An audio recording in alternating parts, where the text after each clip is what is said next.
I used to be afraid of you, but I don't think I am anymore. There's nothing to fear except God.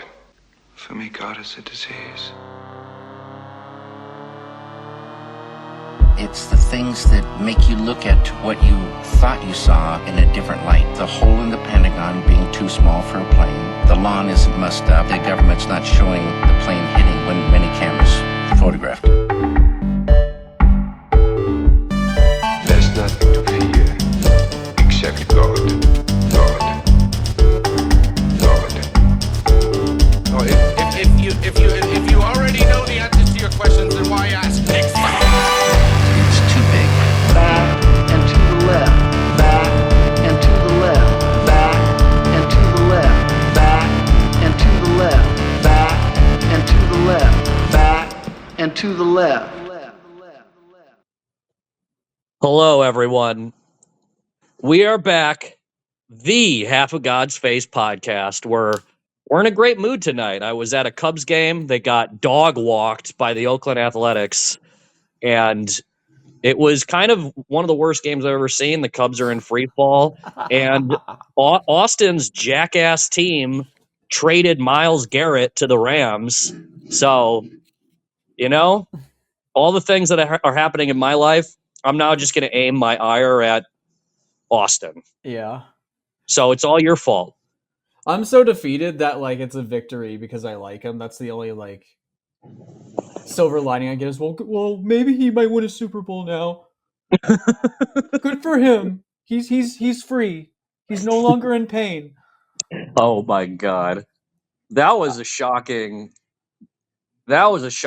trade. I was like, oh my God, no way. And then the Patriots get Brown. The two teams that are two of the teams that are going to be keeps getting worse, dude. I know. It's I don't know, but not to talk about NFL. I think Caleb Williams has his painted nails on the cover of Madden too, which is in honor of Pride Month. That's awesome. Yeah. But, we're not here to talk about dude things. Or are we? Or are we? Oh. I've seen memes. We've all seen the memes. And in this day and age, having a movie podcast means if you see enough memes, you might have to consider doing an episode on it. So I've seen enough memes on this crazy Latina in Obsession. And I had to see it. We had to see it, even though we weren't even planning on it. We were planning on Backrooms just because I'd heard a little bit about the fact that it's a young director. But yeah, this is the episode title. We could literally call this Barbenheimer for sickos. That's one of the memes I'm seeing because yeah, I saw that one. Yeah, and May, counting the Michael Jackson episode we just did, this May is the highest, is the biggest, this past May 2026, it's the biggest box office draw for movie theaters Dump since all the money on the lawn. Yeah, since 2019. Wow. So okay. It's the biggest month in AMC movie chain in since before the pandemic. So, I am kind of interested in having a conversation about these two movies. No, I don't know if I would say either is the best movie of the year or anything. I just love that they're relatively low budget and stuff. And I don't know. I saw Backrooms and it got an ovation after the screening. People were pumped. Oh, really? Yeah, it was a packed audience. But which one do you want to talk about first? I think there's more to talk about with Backrooms, so we should do Obsession first. Okay, yeah, Obsession kind of came out of nowhere. And friend of the show, George By, and I had a conversation about this when we were drinking at a fun. Okay, maybe I shouldn't say this. No, I'll say part of this. I was just about to bring up something funny about the person's place we were at, but I'm not gonna.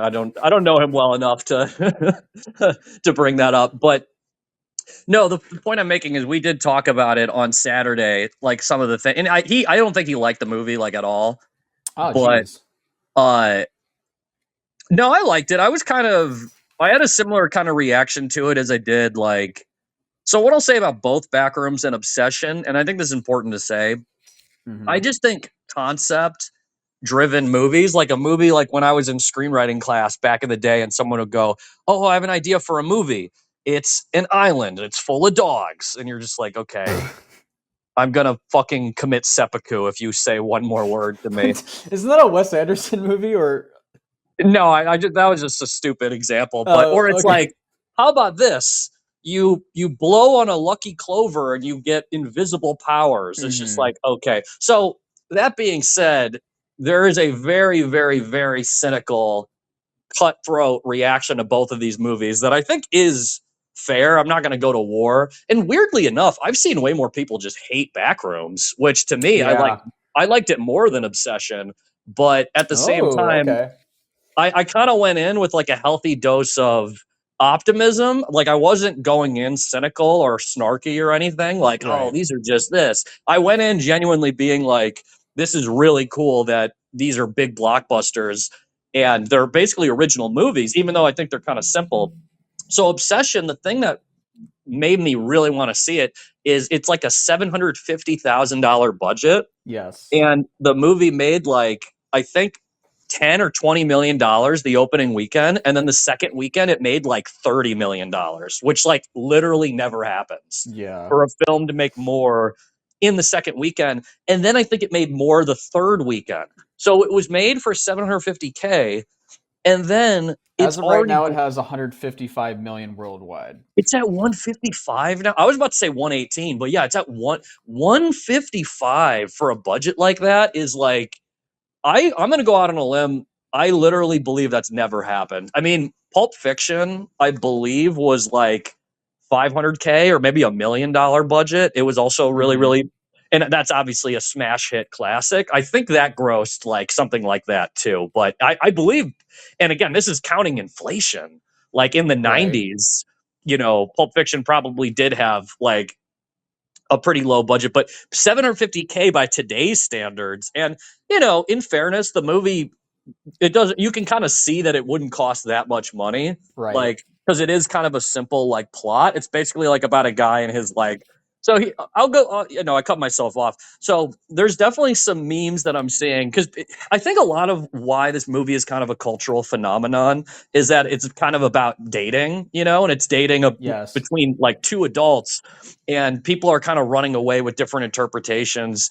And George and I, we were talking about it because I've been seeing this trend of like, oh, this movie's like about like a misogynistic incel or something, Oh which my gosh, that's so many comments I've seen.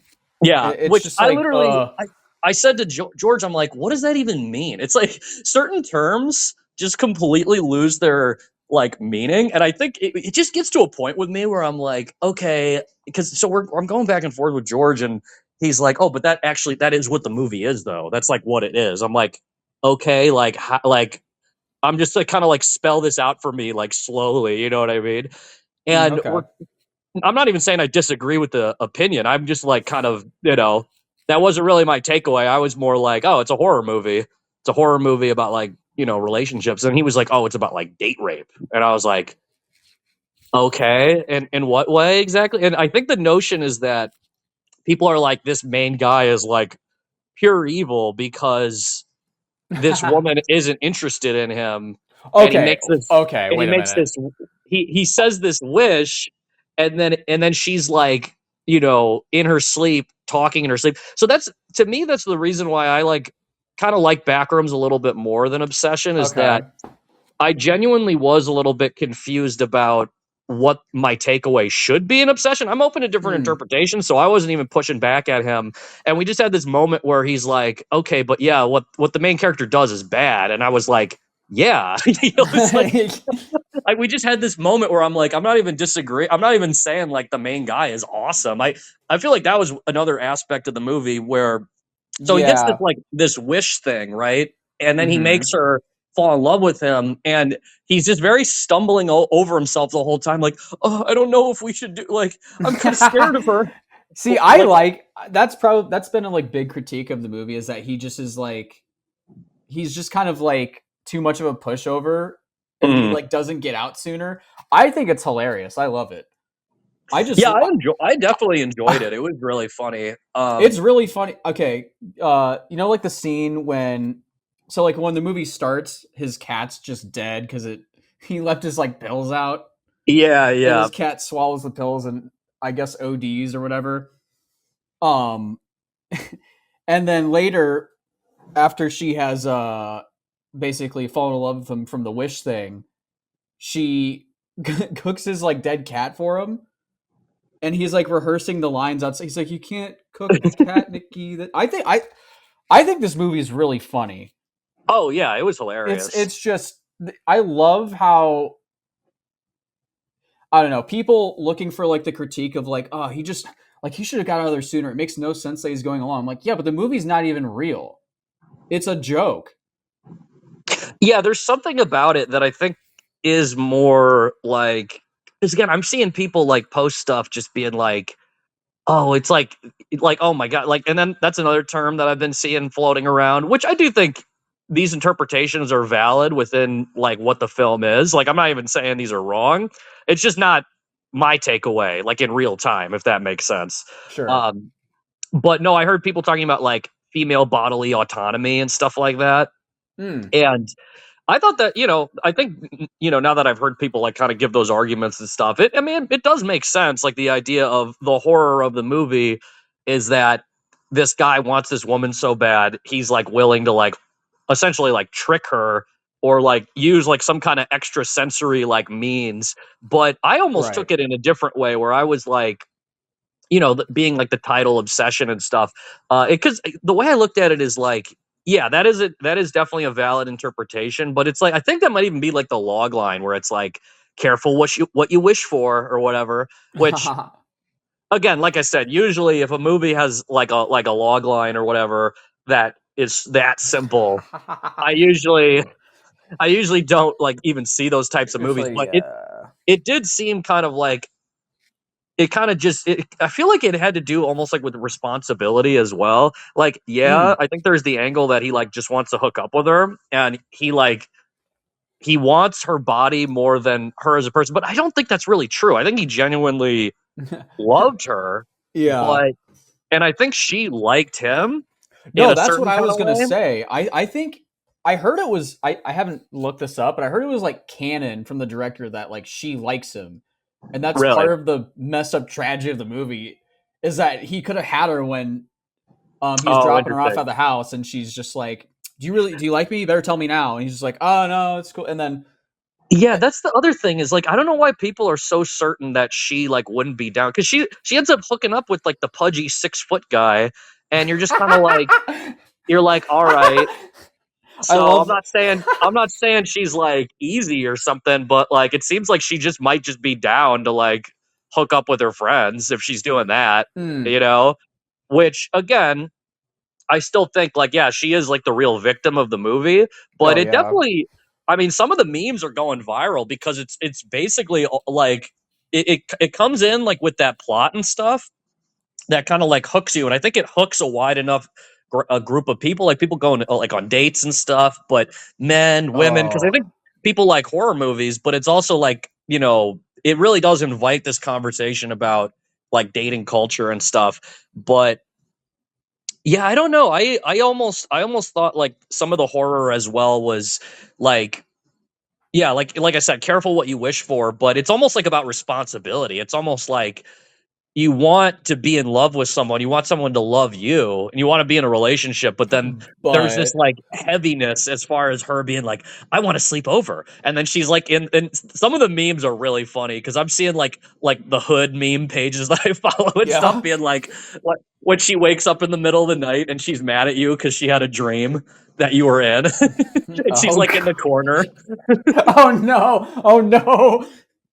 Oh my god, what are some of the lines? There's a couple of really funny moments. Like she's in the corner and she's like she's like crying in this like demonic way. Yeah, it's not. I'm pretty sure in that scene, one of the scenes, it's not even her face, Yeah, they like but put it's weird shot ass so makeup on dark her. that like you can't quite make it out. Dude, it's so fucking funny. And I think people have been I've I'm not speaking from my own personal experiences, but I've had friends that have you know, I've had friends that have had crazy experiences where, they're dating someone that is like a little unhinged, and it really seems like the horror component of like waking up with someone who's in your room and they're like not asleep, you know, even though it's like a total like, you know, 10 out of 10 like woman, the guy is just like completely terrified. And yeah, like we're saying, I don't think it's as much that like, because again, I think that's definitely there. Like, I don't know if it's her like goal to be that obsessed. I mean, they could have, you know, like you were saying, they could have gotten into a relationship. It's possible, like, I Right. think, like even without that, or they could have like hooked up, or who even knows. And then also just kind of, you know, pulling apart what I said at the beginning, like misogynistic incel. The other thing is too is like, how can he be an incel if the other chick wants to fuck him too? He literally has two like he literally has both female friends, like he's just hanging out with, and it's like, okay, I don't know. I don't know if it alludes to like his past dating history or anything. I like maybe I missed Mhm. that if he like says something about it, but he just seemed kind of like a normal guy to me. But I feel like some of the ideological like takeaways that people are having are, I think they're valid. I can't really push back in terms of Right. like, do I think they're wrong? I just, you know, Uh, I just get to a point where I'm like, is this movie really about that like men hate women? Like that's like what I start to hear, and I'm like, I don't really think that's what it is. Like I think it legitimately is like there's a good foundation for it, and like yeah, it's like, you know, when you date someone and they become you know, that you feel like they're crazy or something, or vice versa. Like maybe, you know, from her perspective, he's just like doesn't like her enough. Like, and I again, I know this is like in the context of the movie that it's like she's like haunted, but mm. if you're just gonna assume this is like about relationships in general and like her being like demonic, like you know, oh my god, the other part where she's like where he's like, yeah, so I'm gonna go on a boys' night, and she's like, no. Yeah. I was unnerved by that. I thought that was pretty creepy. Oh yeah. But no, that's, you know, definitely a thing in the dating world where, you know, people get pretty attached. Yeah. What did you Not think to of I guess we're already in kind of like spoiler territory, but like what do you think of when him and the other girl Sarah are kind of having like a heart to heart moment in the car, Oh yeah, that was a crazy scene. I did not expect that. and she bashes her face in with like a rock out of Yeah, basically nowhere. because we're gonna do 30 minutes on each movie, so we're gonna just hyper accelerate the spoilers here. Because yeah, it gets really fucking violent. Because before that even there's the other one. And honestly, that is why I like really appreciate this movie. Is like there's a bunch of like moments where she's just like the actress. I think it's like how do you pronounce her first name? It's like Indy. Indy or Inda, Yeah, Navarrete or something, and right? she has all these she has a lot of creepy smiles, and like she'll kind of just like stare into the distance, and then she starts breaking down and like almost acting like a feral animal, like, Mm. you know, soiling herself and like all this like disgusting stuff, and like she's like covered in like slime and like blood at one point Yeah, yeah. for like no reason, but it's that's really my question with it is like, okay, so he asked for a wish for her to fall in love with him, and then it's almost like demonic is the aspect of it that I didn't quite understand, like why she like has no control over herself on top of that. I mean, maybe it is Mm. just like she's so obsessed that, you know, there's some kind of like evil about that is maybe what it's like getting at. Mm. Yeah. But no, I mean, the other part that's like going really viral is when he's at the party and he has to invite her to the date night, you know, or to the party, and he's like, "Oh, she was invited by somebody else. I couldn't have done anything, you know." And then there's the moment where like they're going around in a circle, and she's just acting like completely out of her mind, and then they're like, "Kiss the person to your left," and then she just like walks over. Yeah, it's their other friend Sarah, and she like Yeah, gets up, and it's just like it's so deadpan but creepy. She just like drags her chair away and just like sits down next to him, so Bear has to kiss her. yeah. It is It's And is that the part ugh. with the pouty face too? I think so. I forget when she did that because that's the other one that people are sending around. They're like, I've seen some really No. dark, I've seen some really funny memes about that expression she has. Because again, it's like, the movie just does this really clever thing about it really just opens up like a larger conversation about like what is a healthy relationship, Yeah. like what is a healthy thing for a man to want in a woman, and then vice versa, like what are like good like boundaries and stuff. And yeah, I was kind of questioning it when so she lies about her like dad having cancer or whatever, and then there's the part where his friend is like, "Oh, you're being like unethical because she's clearly like crazy and you shouldn't like be Right. dating her But they because were she's but they were crazy." right, but he was also like on and off banging her. So I wonder like Yeah. what his motivation for that was as well.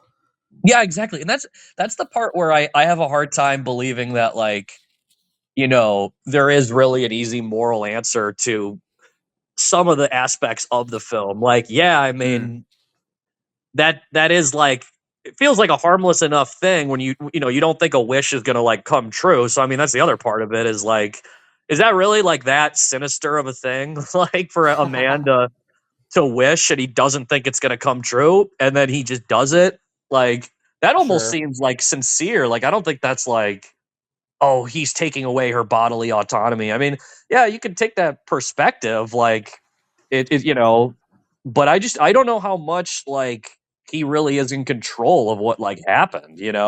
And then he doesn't really know what to do either. And again, I still think he's, which again, I think it's a plus for the movie. I kind of like when characters are unlikable.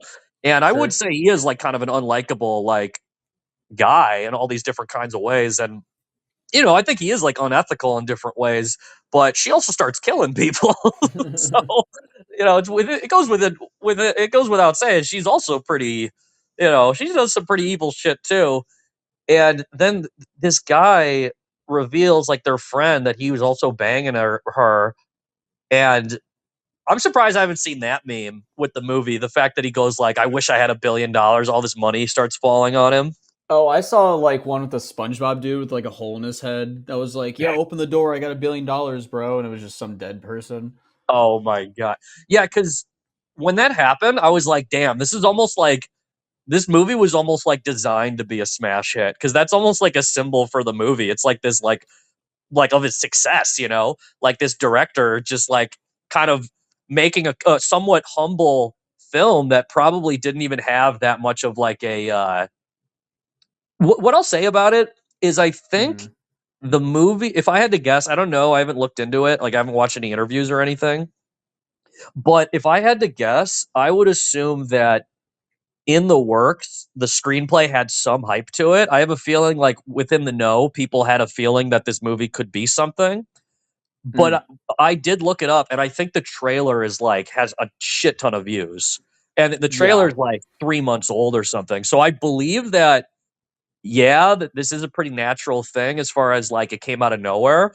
But I also think that the movie itself, once it was shot, I think they just had a badass trailer.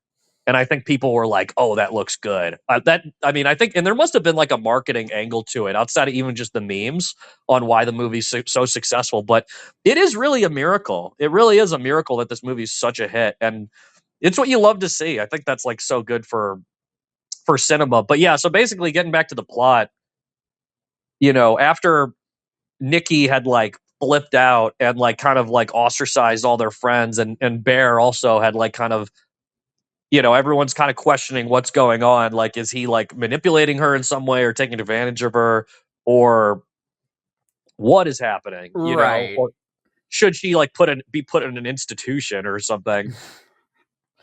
Which Oh, is a very valuable question where you're just like, okay, like yeah. I'm There's a scene responsible when for this she's like person, but she's caused harm to herself, and he's trying to like take her to the hospital, and they won't take her in because she's oh just like really? dancing outside the car. Yeah, yeah. Yeah, because then she, like, smashes herself in the face at that party, too. Oh, she does that a lot too, which is just Yeah, I was not expecting that. And it really is, like, there's, like, clever angles to the film. in that regard.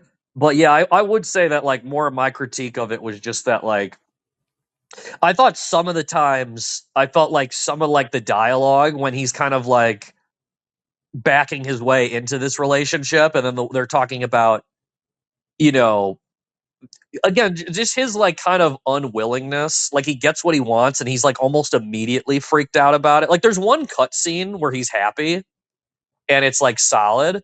But I was almost like wondering with like the writing if maybe the writing could have been like slightly polished up at times, where it would have been like a little bit more, either more of like a build, potentially even like a longer movie or something, but almost like, because I don't know, now that I'm talking about it, I almost do think like it could have had like even more seamless like good stuff. Like when she's like first telling him like like come inside and like sleep in the same bed as me and all this stuff. Like his unwillingness, Is it is a little bit strange to me that a guy would like not be just totally down. Like I understand maybe he had some reservations where he's like, okay, but I don't think he thought she was like truly crazy even that early. I thought he was more just like awkward rather than. it's kind of unclear when he understands that the wish working is like in the reality of the movie. Right. Because he kind of has some feeling with it, but oh my god. And yeah, then we forgot about the other scene that everyone's talking about is when they're in the restaurant and he calls her out for lying that her dad has cancer, and she's like, no, no, no, no. That's a pretty cool scene. Yeah, I mean, I really did like it. I would be open to seeing it again, and I might even like it more on a rewatch. Yeah, But I've seen it in a couple days with fiance and oh Jesus Lord, Sydney and Colin. So oh yeah, you'll have to tell me how that goes, because I just love that people are going to the movies. Yeah. Like it rocks, and I don't know. And it's I Gen kind of Z. liked how gory like the ending was. I kind of liked. I mean, I just saw The House by the Cemetery, this like Italian giallo like dude Fulci a couple of weeks ago or like a Okay. month ago. So I kind of have been like primed to see some horror movies, and that movie's like really gory as well, Ooh. and it really connected in my brain, like I guess the aesthetic of horror movies, because I think in the past I've almost clumped like horror movies in with like action movies, where I almost like get bored when there are a bunch of like violent sequences in a film unless it's done well. Unless, Sure. like I'm really pumped for the new Refn, and I just started Too Old to Die Young, his limited series. And that's, to me, that's like very artistic. Like he'll feature violence in a way that's like kind of almost beautiful in how divisive it is. But I do like that about horror movies. Like there's the aesthetic of divisive violence, and like kind of this like, gut feeling, like get under your skin, like like seeing something horrible happen. I understand it a little bit more. It's because it's not so much that you want to see people hurt. It's Right. more that it like creates this visceral reaction from the audience. And also, it's a vehicle to bring in different types of music and imagery. So, yeah, I kind of liked it when she smashed her friend's like face like 20 times. I almost was like, Did you I was. know that they had to cut that down to get the R rating? Are you serious? I think she smashes her face like 7 or 8 more times.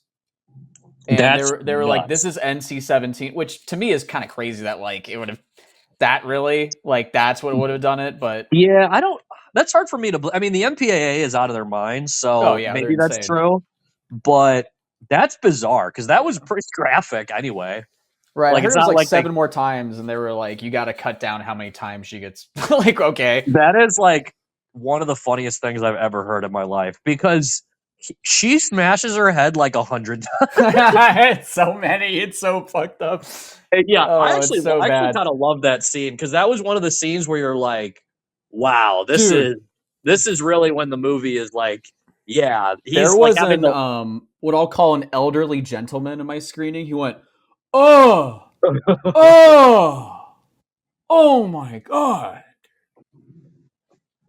terrible!" yeah. It just Yeah, that was like a lot. But that was the moment where I was like, okay, this is kind of what the movie's been building towards, because her kind of hurting herself or him just being terrified of like having the hottest woman ever as a girlfriend. It's like, okay, yeah, the mind and like being with someone who's crazy is definitely terrifying in itself. Right. But I feel like I was almost, oh my God, is this ambulance about to, There's always something. can you there hear it that? goes. I can. Okay, yeah, that they turned a different way, thank God. No, I was gonna say that like I almost thought the movie was gonna go in a direction where she was like literally just like openly killing people because she cooked the cat too, which is fucking hilarious. But I thought it was gonna go in that direction like earlier. So then she kills the friend that clearly likes Bear. And again, like we're saying about some of these like labels that people have for the movie, it's like in the plot in the first like 5 minutes that the friend likes him. Like that's like Right. pretty clear that he could fuck the other friend, and she knows about that too, which is why she ultimately kills her. And seeing them up at 3 a.m. And I also did have the thought to myself, honestly, that might have been one of the most selfish moments in the whole film is when Bear meets up with this woman at 3 a.m. and thinks that nothing's gonna happen. Like that was maybe the most like ignorant moment where it's like, bro, you really thought that your girlfriend who cooked the cat is gonna take this well? Just like, oh yeah, no, no, it's okay. We're just talking at 3:30 a.m. in the her car. in the dark. Yeah, it's just Which is like that already is like such a wild premise. Like your friend who's a girl texts you at 3 a.m. to tell you that they got into college or something. It's like, okay. oh, Yeah, dude. and she got into like art school too, where it's Well, like, what's okay. messed up is like, the bit is like she's like, yeah, I got like my last letter. We're gonna see if I got accepted or not, and then she gets whacked, and Right. then Which, you and know, then some he has might the say letter. that some might say that that's a fate better than art school. No, I'm just kidding. Well, anyway, Some might say that actually Nikki saved her from 4 years in art school. save her a lot of money. Yeah, no, but then that was kind of like one emotional punch of the film when after he's just covered in Sarah's blood and he opens up the letter and she actually got accepted after like getting denied with all these other letters, and he's like, ah, he just screams in the car, and I was like, damn, that's great. Yeah, no, there is something about it with like a horror movie where like it's so hard to put myself in a situation. Well, that's not true. I have a crazy temper. I've definitely screamed for no reason. But I was about to say like the reaction, like I almost feel like I would like cuz yeah, I think in a different version of the film, him like committing suicide at the end might be too simple of an ending, but I think it worked great. Like I thought the visual of him like with his eyes open, like Well, dead. I was pretty. It was weird. Out of all the violence in the movie, when he like is going to like potentially shoot himself, Yeah. I was like, ugh. I was like, this actually, I was like kind of cringing. I'm like, this is gonna be like really morbid. I don't like this. I was like, damn. But then Yeah, he it does sees get under your the skin more because then they keep joking to him, or they're serious because he's like, don't want this wish to happen." And they're like, "Oh, well, I mean, if you die, the wish is over." And they keep bringing that up too. That like he's like in that store and like the dude, you can like hear the guy. I think it's like a slow cutaway or like a slow fade from one scene to another, and you right. hear in the background the guy at the store like, "Oh yeah, or you could die. You could just die." Yeah, they're like fading out the audio, and I'm like, what the? That was hilarious. No, I mean, I think that's another really good point you made that people are definitely missing with the film, which, you It's know, hilarious. yeah, exactly. It really is like a comedy. And I've seen people online saying that too, that you really got to take it as like a comedy. And I think the director, uh, it's like one of those like comedy to horror, like pipeline type of situations where I think the dude was like kind of just making like little like funny videos like online Oh, have you seen before them? this. No, I knew that They're he was. really. It kind of has that like. It's very similar to his film, where it's like kind of cringy. Like people are in these weird, like impossibly awkward situations that Mhm. are just so specific. Like I saw one where it's actually the dude who's like the friend of Bear is like, I think he might be the co-screenwriter, but he's basically the dude he does the videos with. Oh, okay. And I remember watching one where one guy's like the waiter, and he's like, "Are you ready to check out?" He's like, "Yeah, I don't have any money." And he's like, "Well, you got to pay for it." He's like, "Well, I don't have money." And it's just like awkward. It's just like they just have to deal with it, and it's weird. It's like That so actually sounds funny.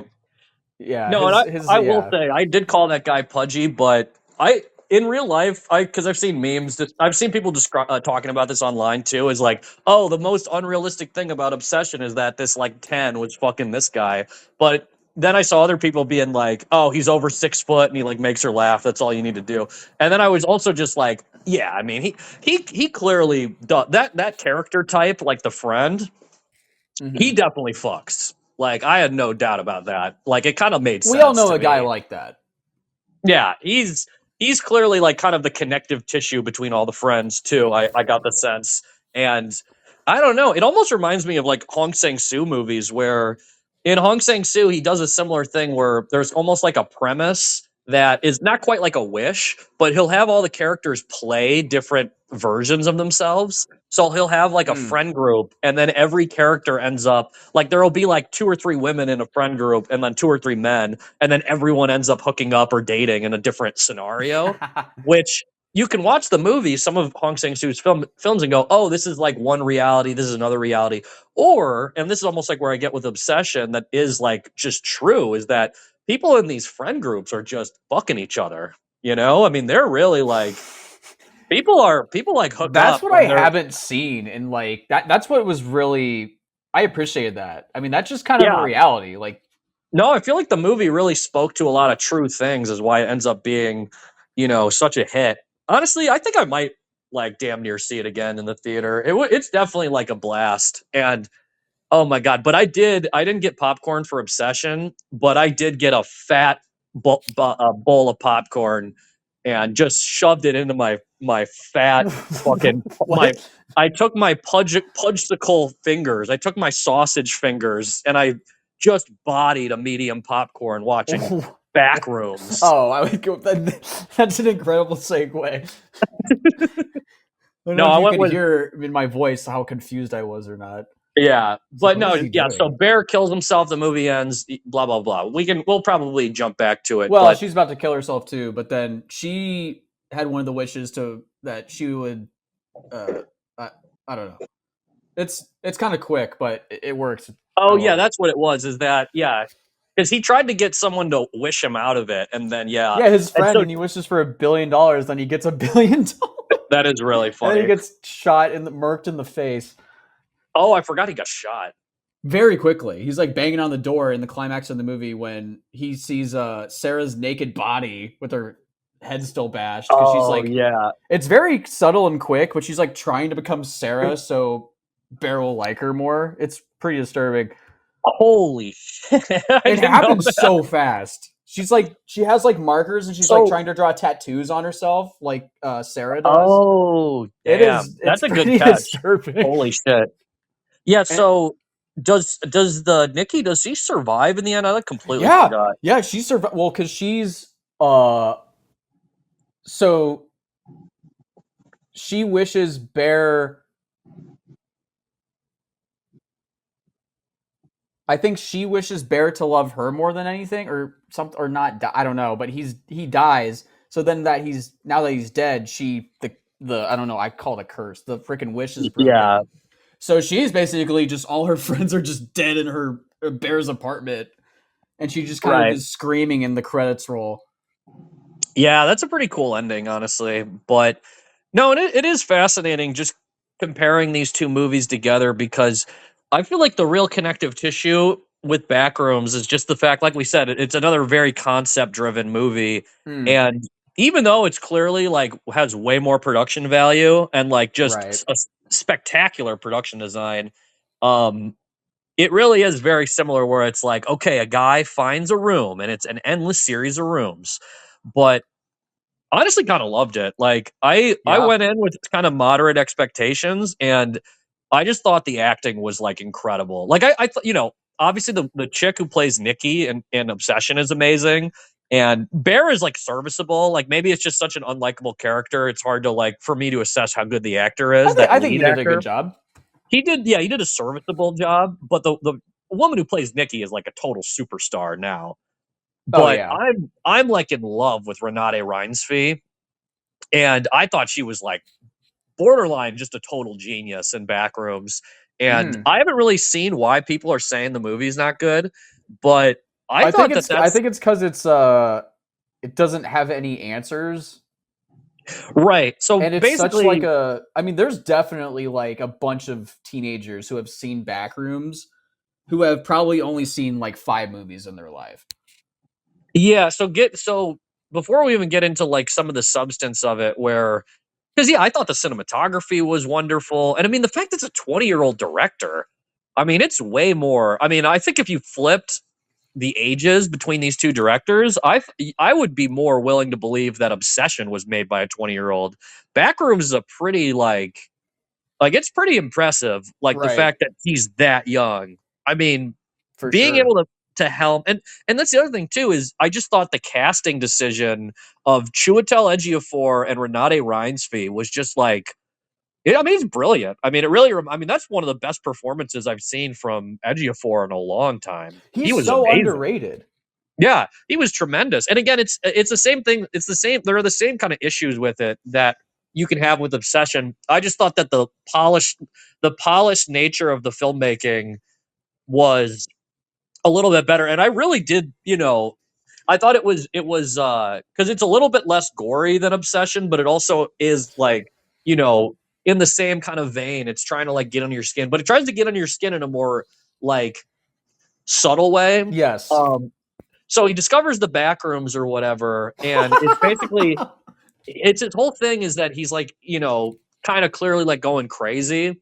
And I've heard Sean was saying he like didn't like the scene because it's like maybe it's just cliche. It's like something that's been done before, like like a patient and like the therapist. But I was really like definitely very tense like the entire time watching Backrooms, and my theater definitely was too. Like the way that the movie is just very quiet at times, and you're kind Yeah. of just like walking. And so he's having this therapy session with her where she's like making him go through his like divorce over and over again.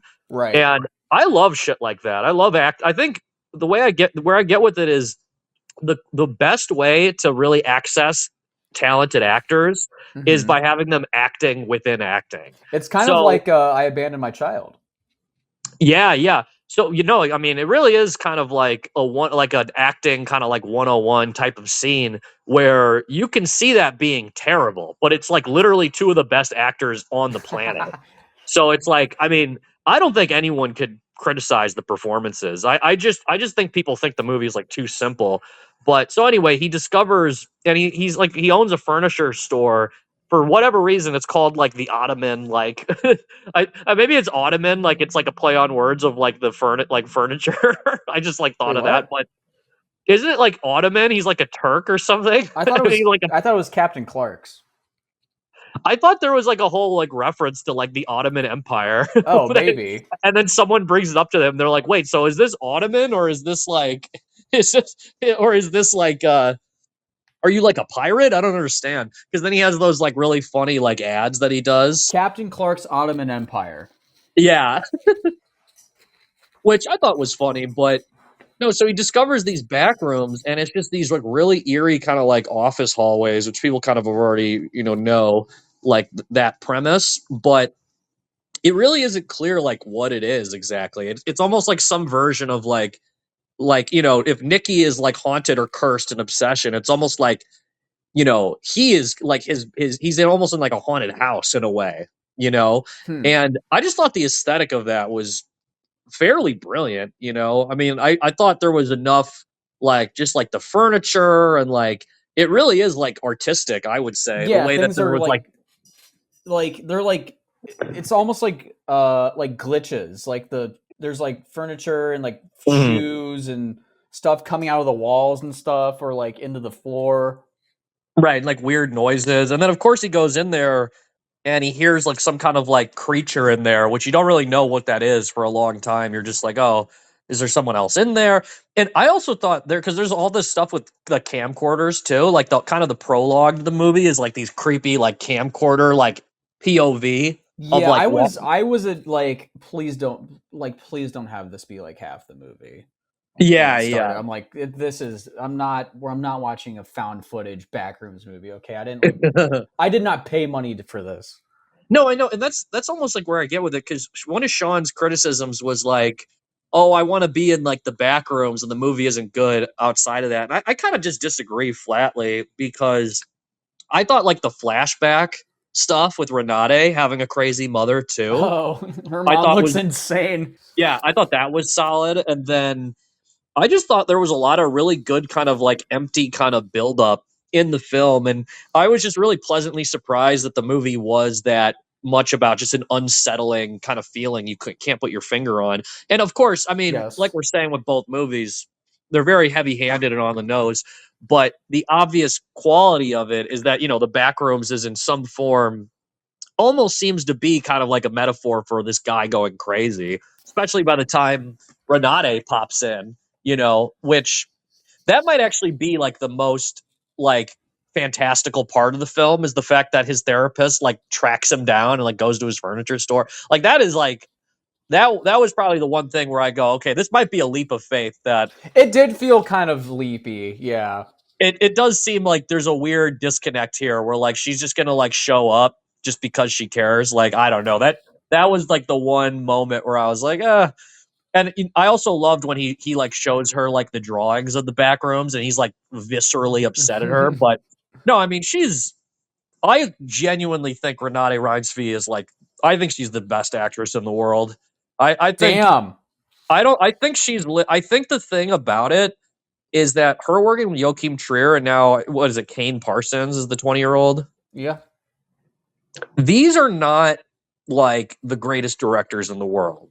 And when she works with like Paul Thomas Anderson, it's gonna like it's literally gonna like rule the earth. Like the kind of performances she's gonna give. And she's already in the Munju, the Fjord movie Mm. that won the Palme d'Or. And then a week later, she's in the biggest blockbuster hit right now, going back and forth with Obsession. But no, I think she's unbelievable. I mean, she's just so understated, but then she has such a like aura like on screen. Yeah. And it's kind of simple like when you're putting these people in this like horror scenario and like they have to like act freaked out and stuff. But I borderline wouldn't have even seen the movie if it was a different actress. Like that was the big selling point for me, was just like, wow, I can't believe this 20-year-old had such foresight to like actually cast like brilliant actors. He didn't just cast like Yeah. random people or random stars. Like I really wonder if he like had an opinion on that, or if like there was some like I really wonder what went into picking them, because Renate Reinsve is like really kind of, I would have almost thought of her as like almost new on the scene to get something like this. It's also interesting because from it's basically what his first feature. He's kind of like created Yeah. the like found footage stuff of the backrooms, so he's like jumping into the narrative feature film. And you're right, Right. yeah, he's selecting these actors. It's like it's a really So impressive to have that eye. yeah, so go into that. Do you know much about like all like the whole like origin of it, like on being on Reddit and all that? I know that it was there was like a picture of like a furniture store in Wisconsin or something, and Yeah, it's like an eerie people just kind picture. of ran. Yeah, And then so people go on like what, Reddit, and they just come up with different stories for it. Is that how it goes, or I think so. because it's like I've heard the term like creepy pasta or whatever. Right. Because I think it's like you're up late and you're just like reading like a creepy like tale or something, and then I think he like saw that. I don't know if he posted like the picture itself or like wrote it, but I know that he did like something inspired by like that trend, or he might have even posted the Mm. photo. I think he is like the OG, like he is like damn near the creator of like the whole like phenomena of this like internet thing. But he did like a VHS like found footage like short that I think I heard it had like 60 million views or something Yeah. before the movie came out. You can see him So on it, YouTube. I think he was 16 when he did that, which is yeah, also crazy. yeah, he really is like, it is totally unprecedented. I mean, for a 20-year-old to have a blockbuster hit, I it's mean, there's conspiracies that he didn't even like really direct the movie, which I think is kind of offensive. But oh yeah, I've been hearing that too. Which again, it's like I don't know how hard it is to even. I mean, again, I think he does a good job. I think it's pretty clear pretty amazingly talented. I mean, you know, where do I rank it in the history of debuts in the history of film? Like, yeah, that's another reason I saw the movie is the fact that I knew he was a 20-year-old and I knew the context of that and the unprecedented nature of that made me really think that there was like a chance this could be something like really special. Mm. I think it ends up being like a really good movie, but I think he's really just scratching the surface of his potential. I mean, the fact he's 20, it's like he might in like 10 years, he might be like literally ruling the world. Like in terms of Yeah. film, I just hope he doesn't go in the wrong direction. I've been seeing people commenting on that too. That these two directors, and that's what happened with back in the day with Coppola and Cimino and George Lucas and all of them all at the same time. Spielberg in the 70s, like Mm. they just started giving out these budgets to these like young up and coming like Hollywood directors, and eventually it does come down to earth. Like Cimino made Heaven's Gate that like bombed, and it's a Yeah. masterpiece too, by the way. But he had to cut it. I think I've seen like the 4 or 5 hour version that was amazing, but I Oh. think he had to cut it to like 3 hours, and it like didn't make sense, and everyone hated it. But then it was still a great movie, great director. But yeah, I think people are right to believe that. Yeah, I think this is amazing. It is likely that this trend could like go terribly. Like if you give all this money to a 20-year-old, you know, or I mean, in the case of Obsession, it makes more sense because it's such a small budget, which I think that's also important. Is like, yeah, you don't really need 20 million, but Yeah. no, I mean, so getting back into the plot of it, the other thing is like, yeah, there are some like kind of NPC like mixed race friends that get offered up to the satanic ball creature or whatever as well. Yeah, that was pretty creepy. Yeah, because he More ties. so the way it's designed with the set design, with that like Yeah, hallway that goes down and then it's just like clothes, and it's the same shirt that the dude has. I forget his name. With his yeah. There's all the employee. clothes. They like lower him down into it, and then he just gets fucked up. But someone said that like those two characters like they like literally just like died for like no reason. Like they just had no reason to like do that. Like they weren't offered anything extra. They was just Yeah, like, it's hey, great. I love it. let me show you something. They just go. I also kind of liked the wall part. I was kind of interested in and that also going back to like the jump of it. Um, the fact that he like kind of walks through a wall in the first place, like after you like flip all the Crazy. switches and stuff. Yeah, part of me really like I did kind of like that. It is like bizarre. It is like this almost like this alternate like dimension. It is kind of weird that Renate also figures that out as well. Like Yeah. it almost would have made like that is kind. I don't want to call it a plot hole, but It's like it's like she sees a fly and it's like, okay. yeah, because it's almost like I think that movie Prisoners had a really creepy ending where like they're Yeah. like looking for something and they can't find it. Like that almost seems like that might have like raised the movie to another level if she's like right there and then you don't go into it. Oh. But I did so the two characters die and then she's like, where'd this guy go? Which again, I don't know why she would have even like sought him out where he works. Well, before that, can we talk about that Christmas tree scene? Because a lot of people are talking about that. Okay, yeah. When did that happen? It's after he loses his well, the one dude gets got, and then he loses I forget her name, but his other coworker, and he's like running away, and he makes it into a room where there's like Christmas tree lighting, and then Yeah, and then like a weird woman. that was genuinely like the aesthetic of it was pretty creepy, but I was kind of like, Right. holy shit, like lol, Yeah, 'cause lol. there were moments in the film too where even before like creatures would pop out of these like back rooms, I feel like they would have like these really interesting like they would have like like what would look like bodies or people's like faces, just like Mm. you would like when the guy gets lowered into there at first. I swear to God, there was like a person hit like in all the clothes.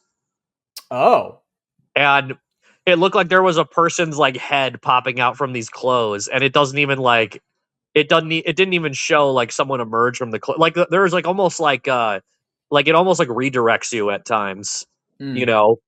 But and I remember kind of liking the music too, so I really liked kind of the unspeakable like tension of it. And again, I had low expectations, but again, it's also very, very simple. Like he goes in the back rooms, then he disappears, and then Renate shows up, and she goes into it.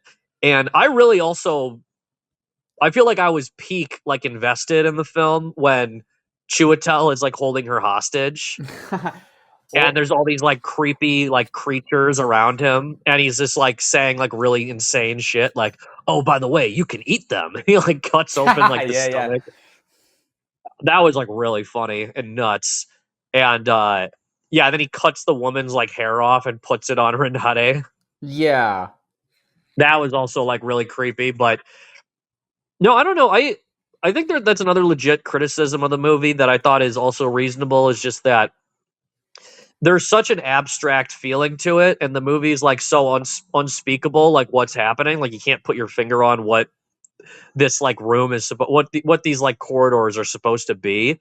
Yeah. That the movie almost explains itself at times in that scene where he says it's almost like something forgotten, but forgotten wrong. Like you said, like a glitch, which I still thought that was kind of like literary in a way, which I appreciated, even though it was kind of more on the nose. Like these characters are very logically talking about what we as an audience are looking at. And I wasn't even that close to coming up with that definition for it until he said that.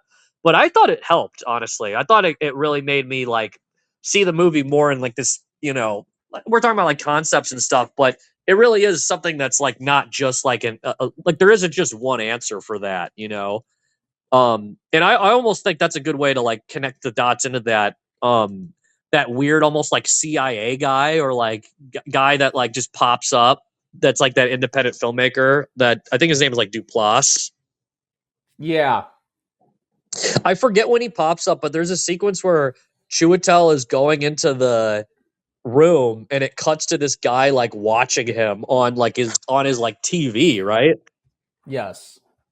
And you're like, wait, is this like some kind of like controlled experiment or something? Yeah, it's like why is there access to wait, what? That was really bizarre as well, which I've heard people say like some of that stuff, like when that character is introduced in the very end, is like the movie is explaining itself too much, and that's like not good. But I still Sure. think it is pretty like abstract, where I feel like the movie still doesn't have very many answers, even though it kind of leads you up to a place and it says, "Hey, Hmm. we're gonna kind of like let you." Deal with this in your brain. Like, what is this? Like, what is this symbolically being? But at the same time, I think it still ends up being like, I don't know, that almost does feel like that guy could just be fake also, you Oh, know? like wait.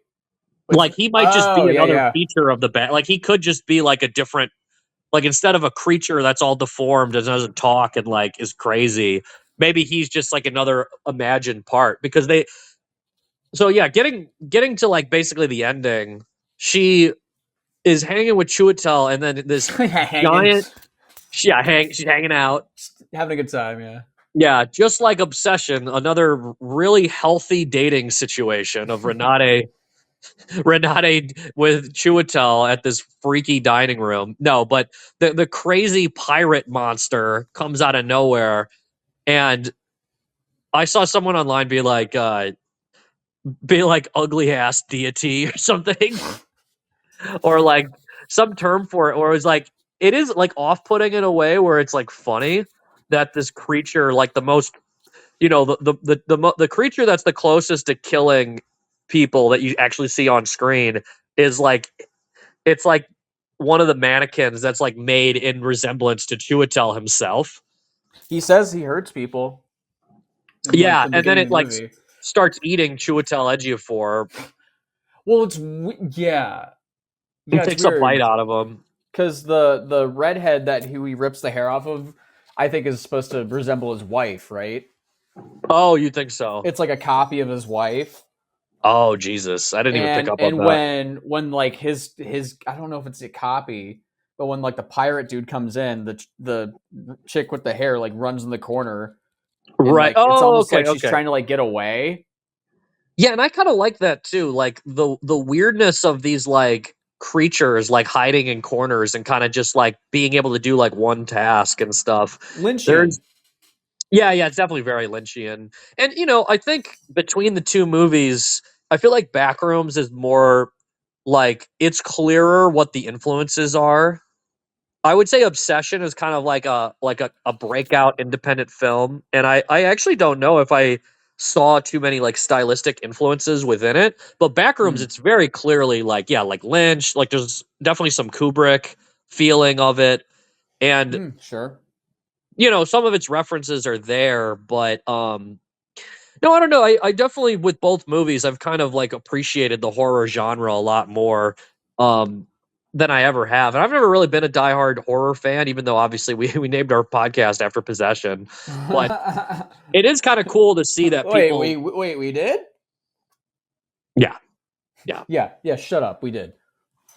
But no, it is cool to see that even today people know like Isabella Johnny in the same kind of realm of like women like going wild here.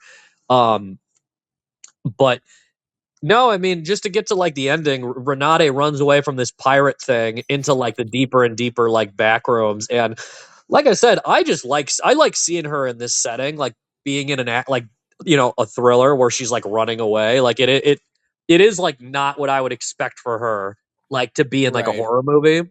And yeah, I think she goes through all the beats like really good. And she's like running away from it trying to get away, and like it's just like this eerie kind of like it's like the store itself, and then it's like almost like the town like recreated inside. And really it's Yeah. hard to overstate how incredible the production design is, I like mean, it's you would yeah, assume. I mean, I don't know, like it's a long year, but we're starting to get to a point where some of these movies have got to be nominated for Oscars just in terms of like how big they are in the culture. sure. Like some of these movies gotta be like some of these acting performances. Like the lead of Obsession has to get an Oscar nomination, in my opinion. And then production design for Backrooms. Like you would just think that nothing is going to touch this all year in that Yeah, it's like regard. I know it's kind of like obviously it's supposed to be the star of the show because that's the name of the movie, but it Yeah, feels if I don't know, it does feel really scary. To me, that's obviously the scariest parts of the movie is just when it's like it does feel that there is just infinite possibilities and directions. Like it just felt endless. And right. it's just terrifying. Yeah, and so she keeps running through like and seeing crazier and crazier like setups, which again I thought were like Oh, when she's inventive. like on the stairs that like Yeah, and go then to the ceiling. then the ceiling stairs, which I've seen people say like is almost like a bad dream, where people like it's like a weird recurring dream when you're up high in like a weird like structure Hmm. and you're like kind of balancing, and then she Sure. comes out the other side and it's like almost like she's in like a control like thing, she's almost like in an experiment being run by like an agency. Yeah. And then the dude is very directly like asking her questions, and she's like, wait, what is going on? And she's like, am I gonna be okay? And he's like, it's not up to me, or I whatever he think that's said. what pissed people off was that they were expecting him to just be like, "This is what's going on," and then it's just like all the expository dialogue of like, which would have just sucked. Yeah, I was surprised there I he didn't give respect more it how it's answers. just kind of like another loop of just like, yeah, we don't know what this is. It's like, yeah, Um, like why would you? What the fuck? no, that was surprising. It went in that direction, and no, and ultimately, I did kind of love the ending too, where it's like the last shot is like of Renate with like three eyes. Oh, it's terrifying. How it That's a like I'm that was a assuming great that ending. the part of the rooms copied her since Yeah, she she was just in ends up. it. Yeah, it just consumes everything. This like structure, Yeah, that was terrifying. but No, I kind of liked it. I like the phenomena of the two movies, but you would say that you because I like back. I thought they were definitely like in the same ballpark of Mhm. like good, and I would be open to like in the future seeing either one of them and like changing my mind. I feel like I'm more likely to see Obsession again Right. just because it's such a phenomena that I have a feeling that it's really gonna like. I feel like that movie with an audience again will be even more enjoyable. Yeah, I'm gonna see it on a Friday night again, so I'm really excited to see. You know, Yeah, but you would say you liked Possession more than Backrooms? you said Possession. Oh, sorry, Yeah, Obsession. yeah, I do. Like, I think I've done that a bunch. Whenever I talk about Obsession, I'll just say it's really Possession on easy to accident. do. I've already done that in Yeah. passing, but nah, yeah, I like Obsession. I mean, I thought they were both pretty great. Mm, I I liked Obsession just the absurdity of just going, oh yeah, yeah, yeah. She's actually just like this wish thing actually works. right. I don't No, know. I think you make a good. I feel like I've learned I've appreciated the movie even more through our conversation, just because there is a feeling in Backrooms where it's a lot. I don't want to say it takes itself seriously more than Obsession, but there's definitely a lot less like comedy. Yeah, I Which mean, I think you can say it takes itself a little bit. I think you can say that. yeah, because I don't think that's necessarily a bad thing, but in general, I would say, and like on a broad stroke, kind of like what is going to make a movie better. Yeah, because A like movie being hilarious and a horror movie, I think does add like something that does add a yeah, little bit more. And I don't know, just even from our conversation, I think we ended up being because we said at the beginning maybe we'd have more to talk about with Backrooms, but really it just turns out there's more to talk about with Obsession. It seems yeah. like it feels like it's a little bit more. I mean, you can look at any like hour long YouTube video and just have all these theories about backrooms. Uh-huh. You know, like I heard so many theories about it that were interesting, but Really, like what? that Mary and Clark are the ones actually married. Oh, that would make sense. Because yeah, it's very Kubrick. It definitely feels like The Shining at times. Yeah, I don't know. Maybe like I would even like Backrooms more if I saw it a second time. But I feel Is like that there's no movie in like the 2020s besides like Terrifier uh that bash somebody in the face, but still like don't take itself too seriously. And I don't want to watch Terrifier, man. I don't want to keep like I don't want to watch it. You know? No, I mean you definitely make a good point. Oh, thanks. Because I don't know. I think the because and you're also a huge like horror fan, right? Ah, I would describe you as that. I don't know. Just I mean, I ignoring got a that. bunch of like horror. You know, I'm in my computer room and there's I have a Halloween 3 poster, so it doesn't get more dumb than that, you know. But Yeah, because I don't know.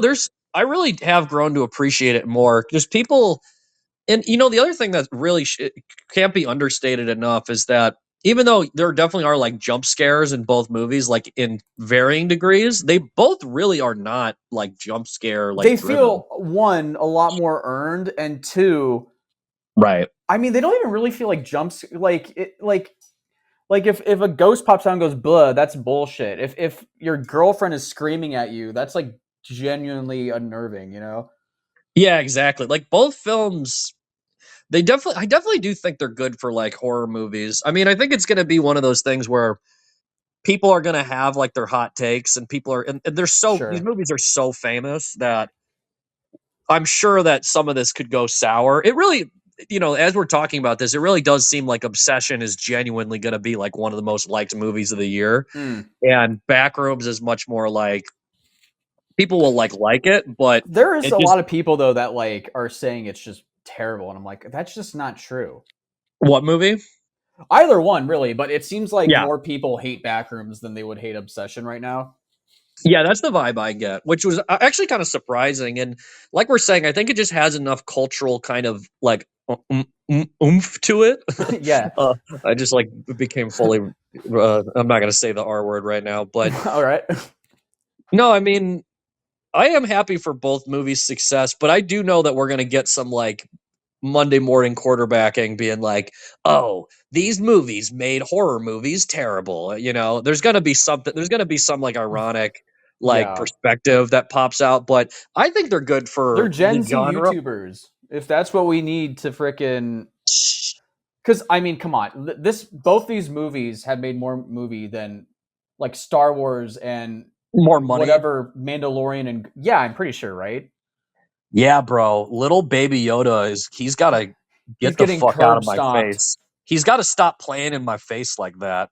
And because we're going to fucking Baby Yoda is getting fucked up right now. He's getting his Yeah. ass kicked.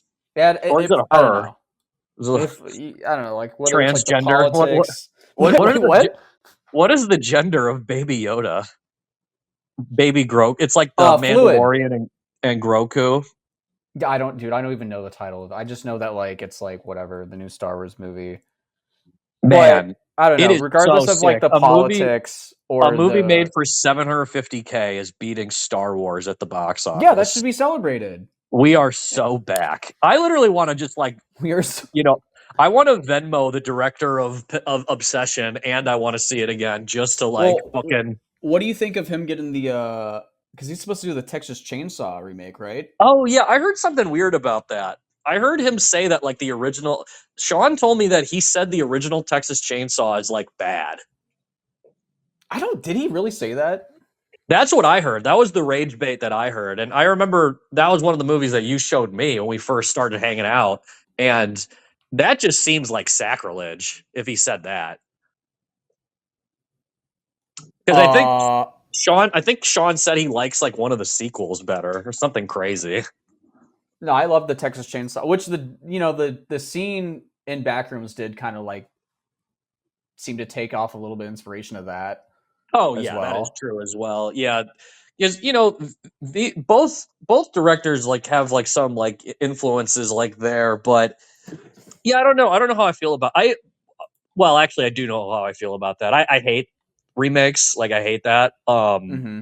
It's like fucking Margaret Qualley is gonna be in a remake of Possession. It's like okay, like yeah, they're remaking Possession. Yeah, what is it? It's Margaret Qualley, and who's the guy? I forgot.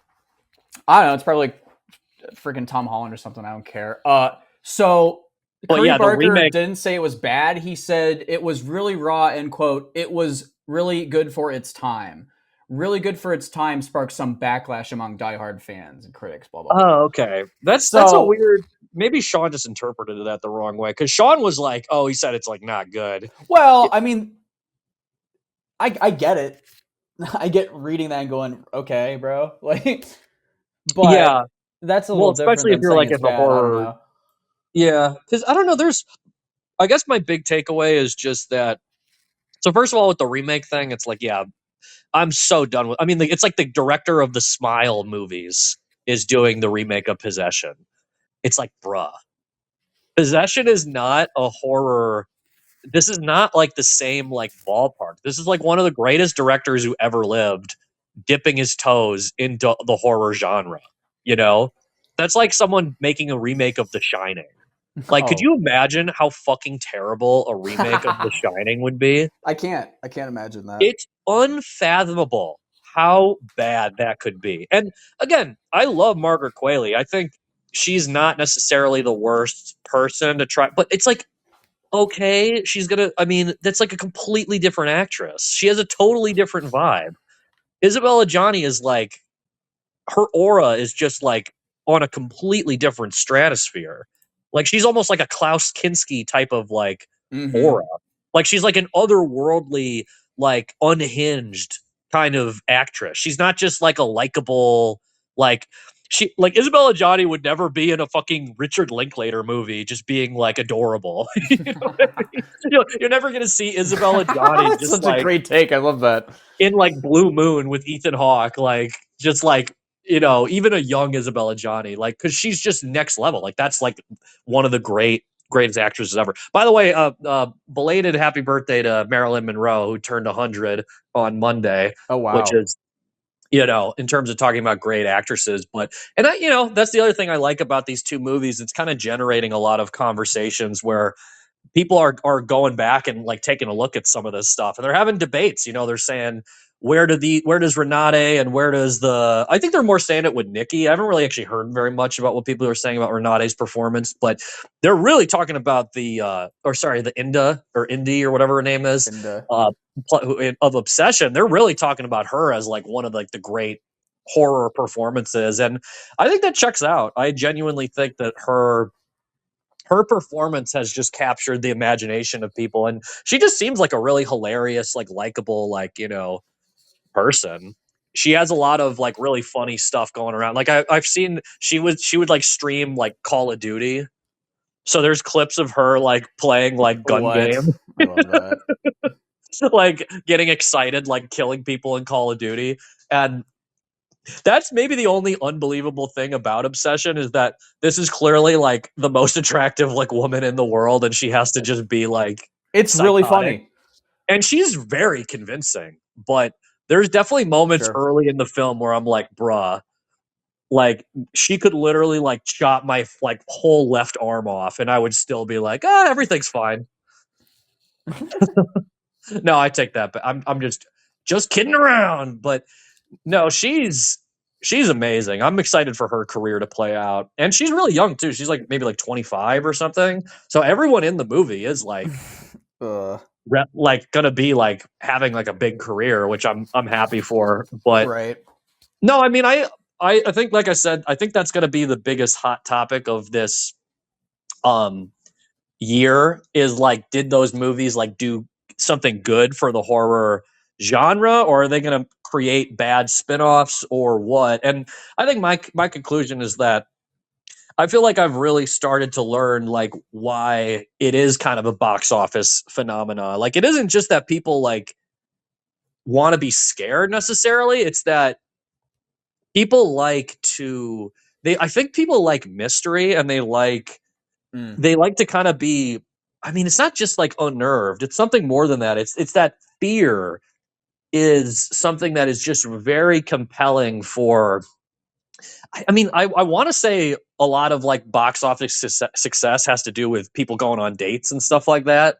And definitely Obsession is like, if you know, if a guy and a girl are both into horror movies, it's like the ultimate like date film for like horror movie fans. So I think that's one of the big, or it isn't.